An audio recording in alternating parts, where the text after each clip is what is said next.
길갈의 6월절이라는 제목으로 하나님 말씀 함께 나누고 기도하도록 하겠습니다. 저희가 지난 주일에 광야의 의미에 대한 말씀을 나눴습니다. 때로 하나님은 하나님의 백성들을 광야로 인도해 가십니다. 이스라엘 백성들이 광야로 들어가야 한 것은 그들의 불신앙 때문이었습니다. 하지만 하나님께서는 광야에서 이스라엘 백성들을 겸손하게 만드시고 더 성숙하게 만들어 주십니다. 하나님은 때로 우리들도 이 광야와 같은 상황으로 인도하십니다. 하지만 우리는 이 광야를 통해서 하나님의 사랑을 더 깊이 깨닫고 더 겸손해지고 더 성숙해질 수가 있게 됩니다. 하지만 그럼에도 광야 생활이 우리 신앙생활의 전부는 아닙니다. 하나님께서 우리에게 원하시는 것은 약속의 땅에 들어가서 안식을 누리고 사명을 성취하는 것입니다. 하나님께서 이스라엘에게 주신 사명이 무엇입니까? 출애굽기 19장 5절과 6절 보시면 세계가 다 내게 속하였나니 너희가 내 말을 잘 듣고 내 언약을 지키면 너희는 모든 민족 중에서 내 소유가 되겠고 너희가 내게 대하여 제사장 나라가 되며 거룩한 백성이 되리라 이렇게 말씀하십니다. 그러니까 이스라엘 백성들의 사명은 하나님의 보물로서 거룩한 백성 제사장 나라가 되는 것이었습니다. 하나님의 소유가 된다라는 것은 하나님께 보물과 같은 존재가 되는 것을 의미합니다. 그러니까 주머니에 들어있는 쓰레기를 가지고 이거 내 거야 이렇게 주장하는 사람은 없습니다. 그러니까 모든 민족 중에서 내 소유가 될 거다라는 의미는 보물처럼 소중한 존재가 될 것을 의미합니다. 또 거룩한 백성은 이 세상 사람들과 구별된 백성을 말합니다. 세상 사람들은 우상을 섬기며 자기들의 욕심을 채우기 위해서 살아갑니다.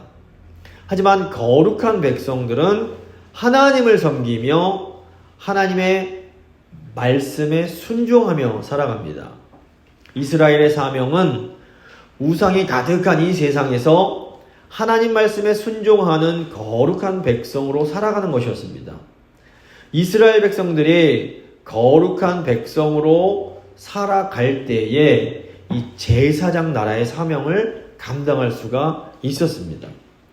제사장은 하나님과 사람을 중보하고 축복하는 사람입니다.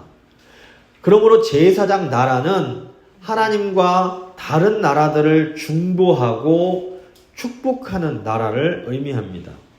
그러니까 이스라엘은 이 제사장 나라가 되어서 다른 나라를 하나님께로 인도해서 복을 받도록 도와주어야 하는 그런 사명이 있었습니다.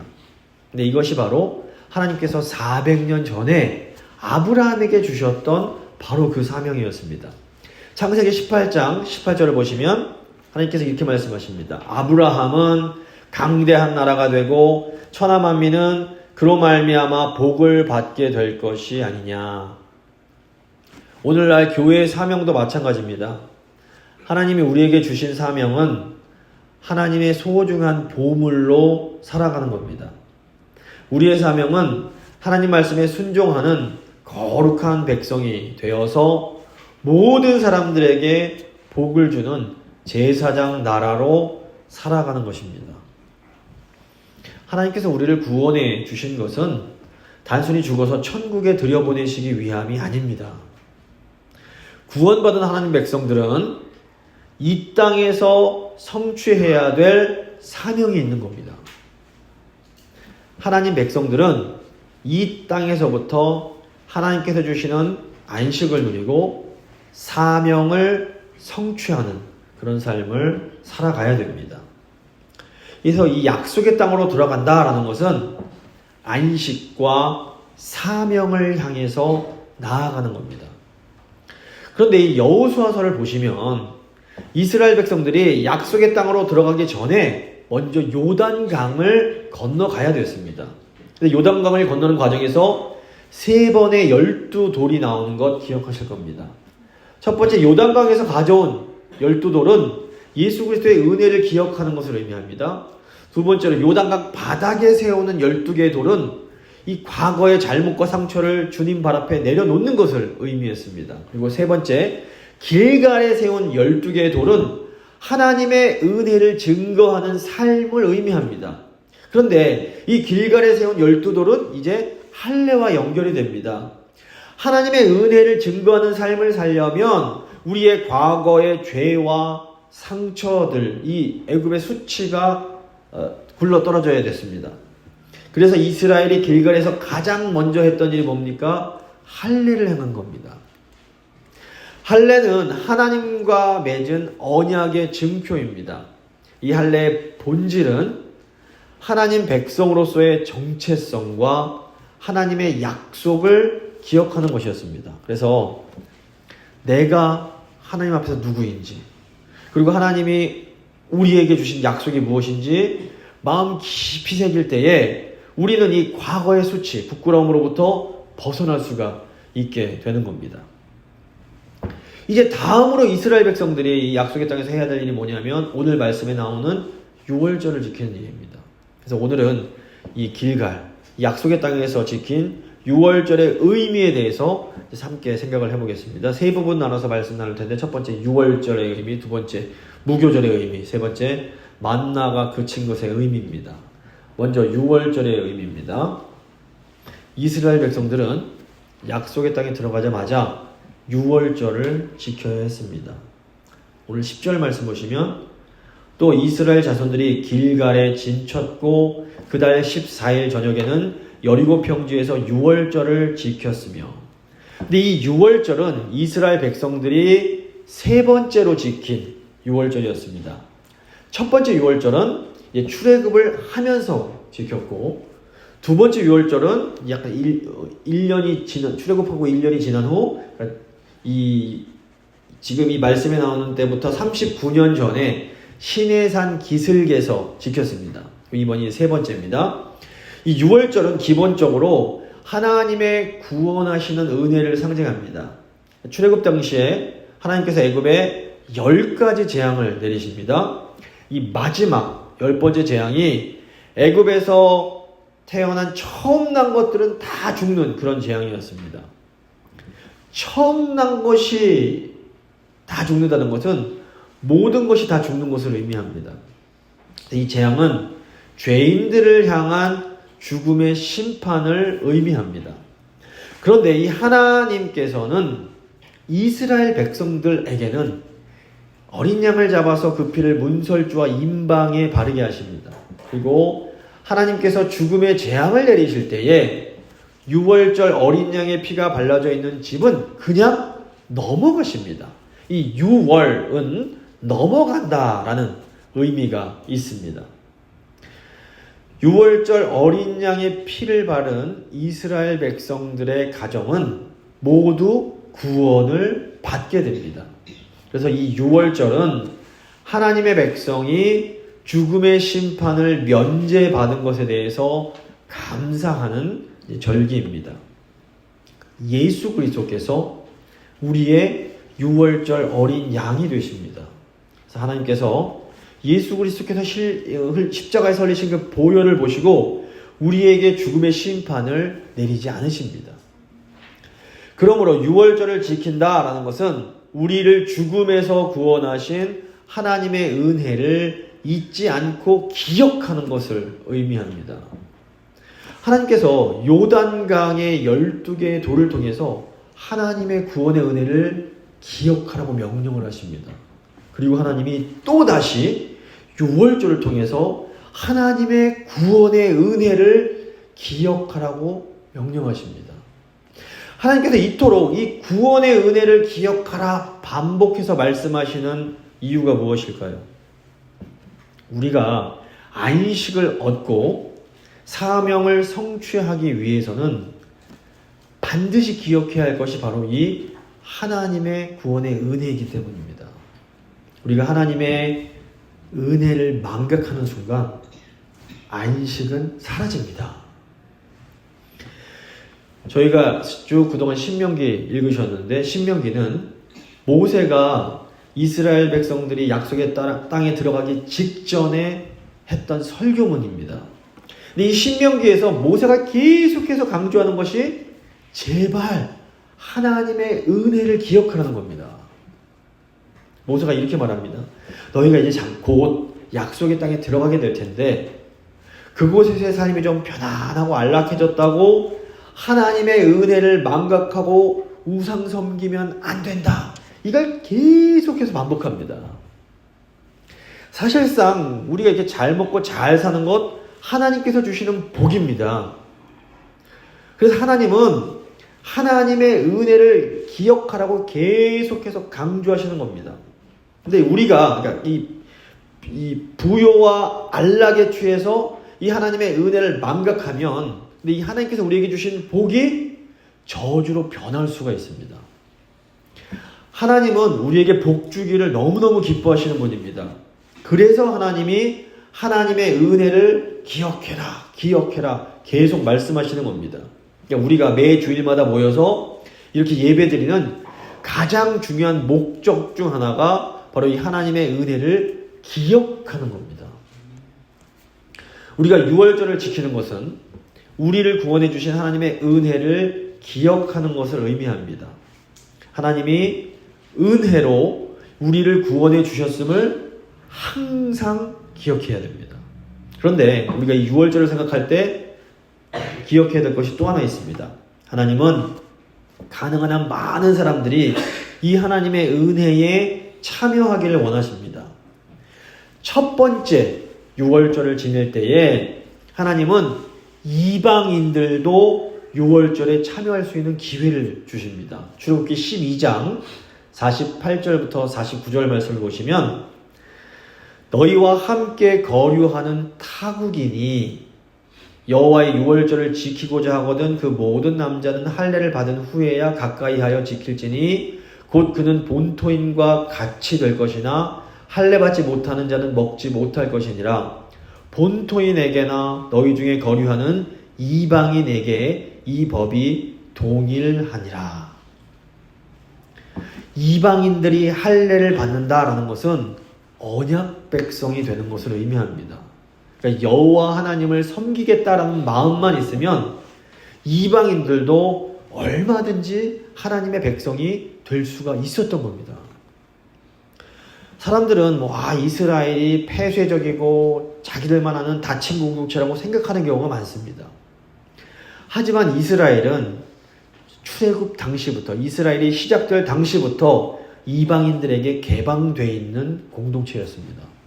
이스라엘은 죄에 대해서는 엄격했지만 믿음이 있는 사람들에게는 항상 열려있는 은혜의 공동체였던 겁니다. 또 이제 민수기 9장 보시면 시내산에서 지켰던 두 번째 유월절이 나옵니다. 이때에 이스라엘 백성들 중에서 어쩔 수 없는 사정으로 유월절을 지킬 수 없던 사람들이 있었습니다.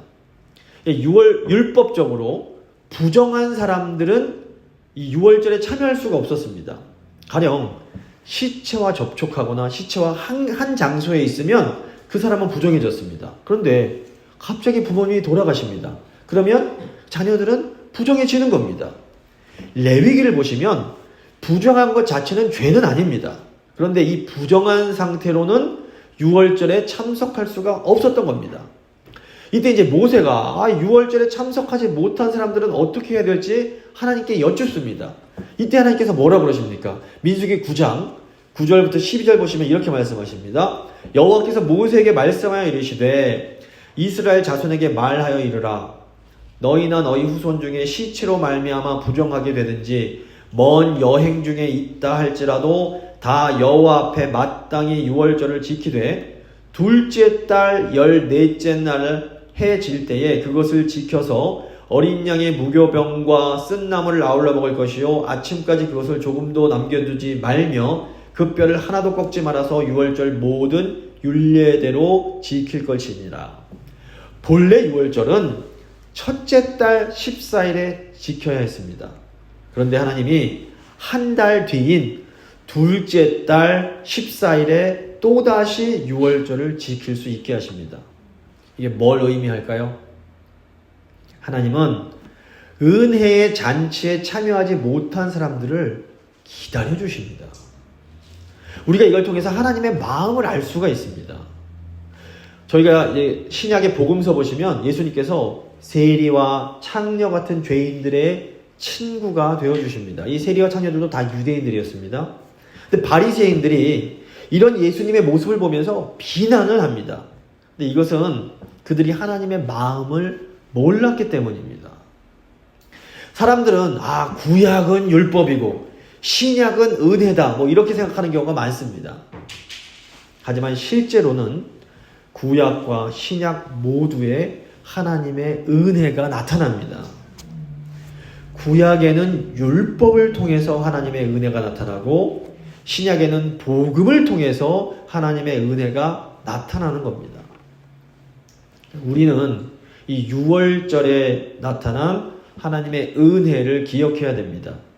이 은혜를 잊지 않고 기억할 때에만 우리가 참 안식을 얻고 사명을 성취할 수가 있기 때문입니다. 그리고 우리는 또한 하나님의 은혜가 모든 믿음의 사람들에게 활짝 열려 있음도 기억을 해야 됩니다. 그래서 우리는 하나님을 모르는 사람들이 이 은혜 안으로 들어올 수 있도록 도와줘야 됩니다.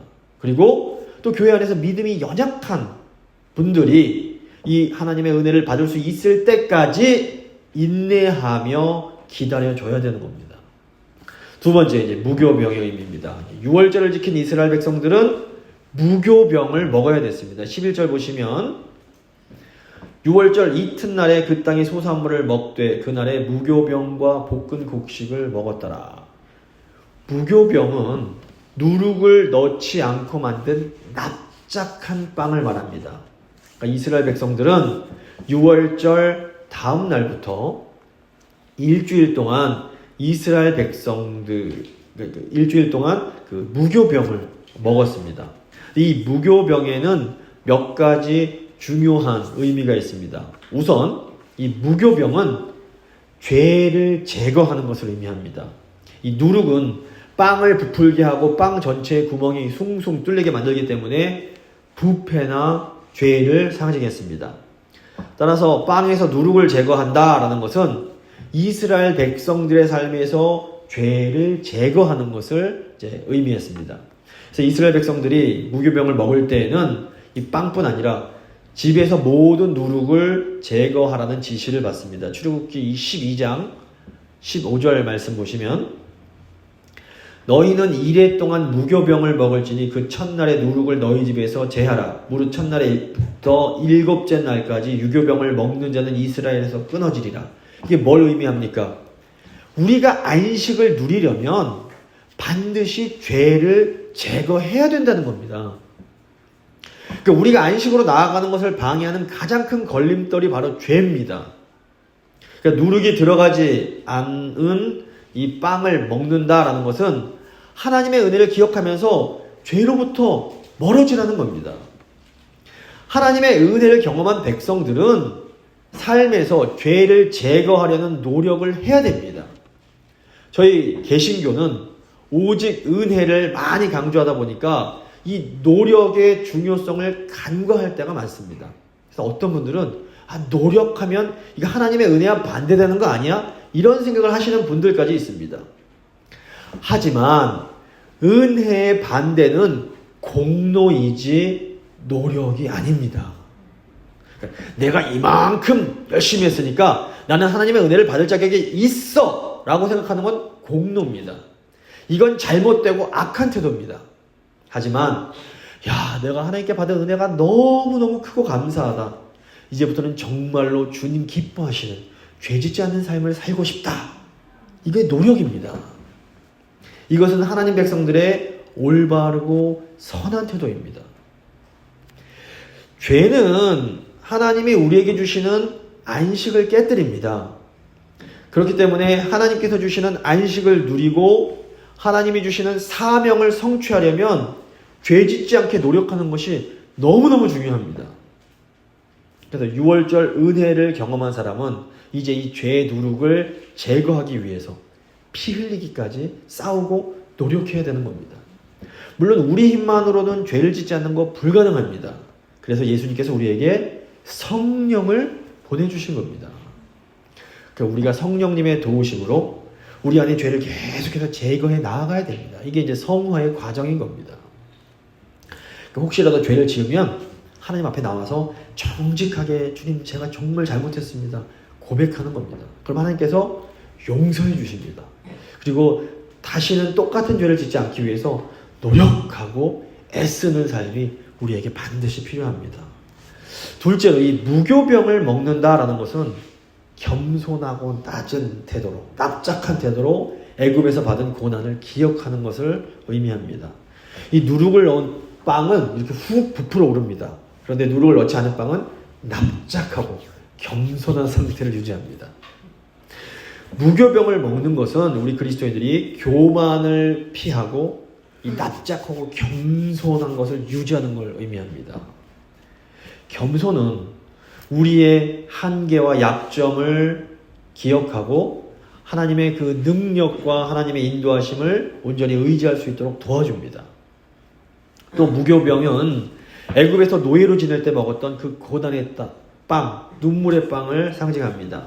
무교병은 우리가 죄 가운데 받았던 고난을 기억함으로 그 고난에서 벗어나게 하신 그 하나님의 은혜를 잊지 않게 도와주는 겁니다. 나아가 이렇게 부스러진 무교병은 이스라엘 백성들의 그 상처와 고통을 상징합니다. 이 깨진 무교병은 우리를 위해서 찢겨진 예수 그리스도의 몸을 예표하기도 합니다. 그래서 이 유월절을 통해서 하나님의 은혜를 경험한 사람은 그 은혜를 유지하기 위해서 무교절을 지켜야 됐던 겁니다. 무교절은 죄를 멀리하고 겸손한 태도로 우리가 받았던 고난을 기억하는 의미가 있습니다. 우리가 죄를 멀리하고 겸손한 가운데 우리가 죄 속에 있을 때 받았던 고난을 기억할 때 우리가 안식을 누릴 수 있게 되는 겁니다. 자, 이제 마지막으로 만나가 그치는 것의 의미입니다. 그러니까 6월절과 무교절을 지낸 후에 드디어 하늘에서 내리던 만나가 그치게 됩니다. 12절 보시면 또 그 땅의 소산물을 먹은 다음 날에 만나가 그쳤으니 이스라엘 사람들이 다시는 만나를 얻지 못하였고 그해 가나안 땅의 소출을 먹었더라. 만나는 이스라엘 백성들이 광야에서 지내는 동안 하나님께서 공급해 주신 양식이었습니다. 만나는 광야 생활을 하는 이스라엘 백성들을 향한 하나님의 은혜와 돌보심을 의미합니다. 출애굽기 16장 보시면 출애굽한 직후에 이제 시내산으로 가는 길에서 이스라엘 백성들이 광야에서 굶어 죽게 생겼다고 모세와 아론을 향해서 원망을 합니다. 근데 이때는 이스라엘 백성들이 홍해가 갈라지는 엄청난 기적을 경험한 직후였습니다. 이 당시 출애굽한 이스라엘 백성들은 영적으로 보면 어린아이와 같았습니다. 영적으로 미숙한 사람들의 특징이 뭐냐면 하나님의 기적의 은혜를 경험하면서도 입으로 불평, 불만을 내뱉는 겁니다. 이게 어린 백성들의 특징입니다. 근데 하나님께서 이들을 꾸짖지 않으시고 이때 그들에게 만나를 공급해 주십니다. 신명기 8장 보시면 저희가 지난주에 살펴봤는데 하나님께서 이 광야 40년 동안에 이 만나를 통해서 이스라엘 백성들을 낮추시고 시험하십니다. 하나님이 이스라엘 백성들에게 처음 만나를 주시면서 매일매일 하루 필요한 분량만 거두라 말씀하십니다. 근데 이 말씀에 순종하려면 하나님의 공급해 주실 것을 믿고 하나님을 의지해야만 가능했습니다. 그래서 광야 생활을 하는 40년 동안 하나님은 계속해서 이스라엘에게 만나를 내려주십니다. 하나님께서 이스라엘을 꾸짖으시고 또 징계도 하셨지만 결코 이스라엘을 굶겨 죽이지는 않으시는 겁니다. 우리도 종종 이 광야 같은 상황 속에서 이 만나와 같은 것을 통해서 하나님의 은혜를 경험합니다.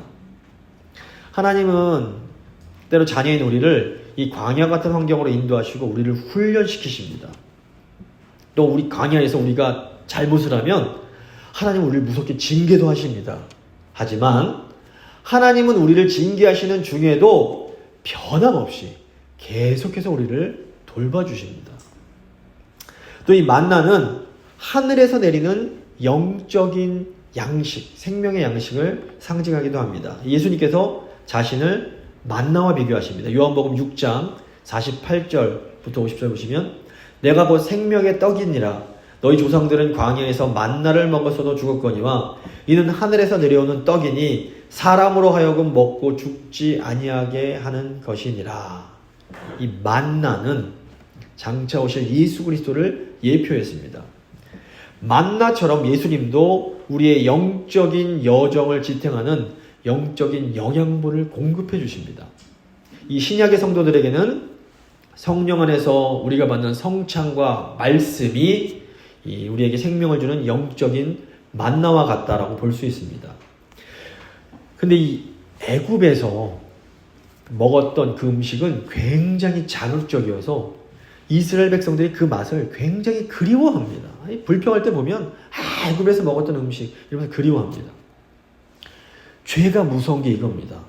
이 죄의 맛을 한번 보고 나면 그 맛이 너무 자극적이고 좋아서 잊혀지지가 않는 겁니다. 하지만 만나는 그냥 담담한 맛이었습니다. 이 죄에 익숙해진 하나님 백성들의 입맛을 바꾸려면 이 만나가 필요했던 겁니다. 비록 맛은 없을지 몰라도 이 말씀을 계속 먹다 보면 세상 맛이 잊혀지게 되는 겁니다.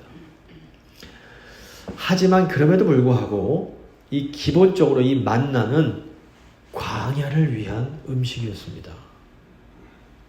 만나는 이스라엘 백성들이 약속의 땅에서 먹고 살아야 되는 음식은 아니었던 겁니다. 약속의 땅에서는 이스라엘 백성들이 더 풍성한 것으로 먹게 됩니다.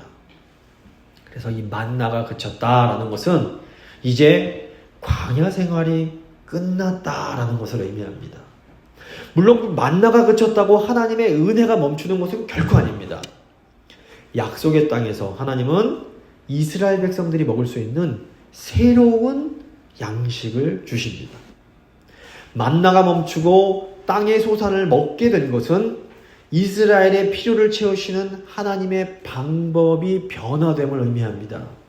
하나님께서 우리를 돌보시지만 항상 같은 방법으로 하지 않으십니다. 시대와 상황이 변함에 따라서 하나님께서 우리에게 베푸시는 은혜의 모습도 바뀔 수가 있는 겁니다. 여리고 평지에서 유월절을 지키는 것은 이제 새로운 시대가 열렸다라는 것을 보여주는 가시적인 사건이었습니다. 이제부터는 약속의 땅에서 나는 것을 먹어야 했습니다. 만나는 하늘에서 임하는 초자연적이며 임시적인 음식이었습니다. 이제는 약속의 땅에 들어가서 그곳에서 하나님께서 주시는 그 땅의 소출을 먹고 살아야 됩니다. 이것이 우리에게 주는 의미가 무엇일까요? 새로운 시대를 거부하고 옛 시대의 향수에 머물러서 만나가 훨씬 더 신령하다고 생각해서는 안 됩니다. 과거를 추억하면서 오늘도 만나를 모으러 가는 것은 하나님의 새로운 인도하심에 반대하는 겁니다. 광야 시대에는 광야 시대에 맞는 삶의 방식이 있었습니다. 하지만 가나안 땅의 시대에는 또 이 시대에 맞는 새로운 삶의 방식들을 만들어 가야 됩니다. 이전에는 아침에 일어나면 만나를 거두러 나갔지만 이제는 아침에 일어나면 밭을 갈러 가야 되는 겁니다. 너무 잘 아시겠지만 시대가 무서울 정도로 빠르게 변화하고 있습니다. 물론 아무리 세상이 바뀌어도 하나님의 말씀은 영원히 변하지 않습니다.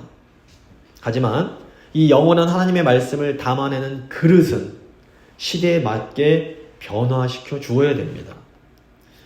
앞으로 10년, 20년 있으면 이제 영어권 세대가 이 교회를 이끌어 가야만 됩니다.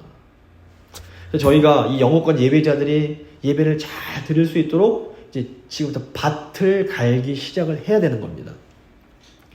예수님께서는 새 포도주는 새 포도주 부대에 담아야 된다 이런 말씀을 하십니다. 여기서 새 포도주는 하나님 말씀인 복음을 의미하고 새 포도주 부대는 이 복음을 담는 그릇, 형식을 의미합니다. 이 복음이라는 내용 자체는 변하지 않지만 이 복음을 담아내는 형식, 이 그릇은 시대에 맞게 바꿔줘야 됩니다. 우리가 이 형식을 지키려고 고집하다 보면 더 중요한 복음의 내용까지도 변질될 수가 있기 때문에 그렇습니다. 저희가 다음 주부터 오전 10시부터 영어로 일부 예배를 드리고 이제 오후 11시 30분부터 한국어로 2부 예배를 드리게 됩니다. 어른들은 이제 30분만 늦게 나오시면 똑같습니다. 이제 이것이 저희가 새로운 시대에 밭을 가는 것이라고 생각하시고 좀 불편함들이 있으시더라도 좀 잘 협조해 주시면 좋겠습니다. 자, 어른 세대와 또 우리 사랑하는 다음 세대들이 모두 다 이 하나님의 은혜를 기억함으로써 하나님께서 우리에게 주시는 안식을 누리고 더 나아가 하나님께서 우리에게 허락하신 사명을 성취할 수 있도록 함께 또 기도해 주시길 바랍니다. 말씀을 마무리 짓도록 하겠습니다. 하나님은 약속의 땅에서 이스라엘에게 유월절을 지키게 하십니다. 유월절을 지킨다라는 것은 하나님의 구원의 은혜를 기억하는 겁니다. 우리가 안식을 누리려면 하나님의 은혜를 기억하고 이 은혜를 나누기 위해서 노력해야 됩니다. 또 무교절을 지키는 것은 하나님의 은혜를 기억하며 죄를 제거하는 겁니다. 우리가 겸손한 마음으로 성령을 의지해서 기도하며 죄에서 멀어지는 것 너무너무 중요합니다. 유월절을 지킨 후에 이제 만나가 그치게 된 것은 이제 새로운 시대가 시작되었음을 의미합니다. 하나님의 은혜는 변함이 없습니다. 하지만 새로운 시대에 하나님께서는 새로운 방법으로 은혜를 베풀어 주십니다. 그래서 우리 모두가 이 하나님의 은혜를 기억하고 죄를 멀리하고 새로운 하나님의 방법을 받아들임으로써 하나님께서 주시는 안식으로 함께 들어갈 수 있기를 간절히 소망합니다. 이제 믿음의 기도 잠시 드리시겠습니다.